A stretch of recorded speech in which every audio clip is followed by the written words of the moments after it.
Kuthuke wonke umuntu owebhova umfana uSimiselo Khumalo-ke laphana-ke veza indaba enkulu-ke laphana-ke ethi ucabashe ngesikhathi enza amaqhinga okuzenza umngqumeni-ke wayengeyedwa, kanti laba abanye ababoshwa ngani.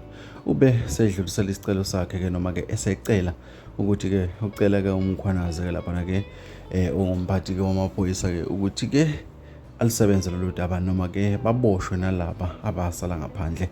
Nanto udaba oluphelele khona la kusiqiniseko esemida. Ungakhohlwa ukusubscribe-ke siphinde sidibane kwezinye. Baba uGeneral Mkhwanazi, muhle umsebenzi baba, muhle umsebenzi, uyancomeka.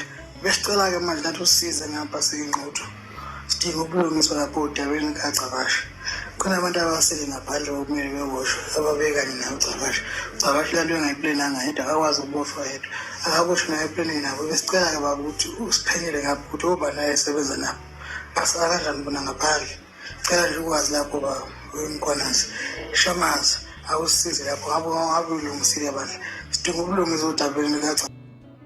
Injalo-ke indaba bafowethu-ke uSimiselo-ke Khumalo-ke lona-ke okuyindodana-ke yebhova-ke laphana-ke eyaziwa kakhulu-ke la ey'nkundleni zokuxhumana-ke laphana-ke. Le ndaba ithinta abantu abaningi futhi yahlaba abantu abaningi umxhwele-ke laphana-ke ukuthi-ke lo mfana uhlakaniphile, abanye abasho njalo, abanye bathi-ke akayisale siyiyekwa lento ngoba vele uyadonsa okufanele adonse. Asazi-ke bafowethu-ke ukuthi-ke kuthini-ke okwenu ukuphawula-ke laphana-ke njengoba-ke uSimiselo Khumalo ethi-ke uCabashe wayengayedwa kuleli tulo lokuzenza umngqumeni, kodwa-ke bakhona abanye basaleleni, kusho uSimiselo Khumalo.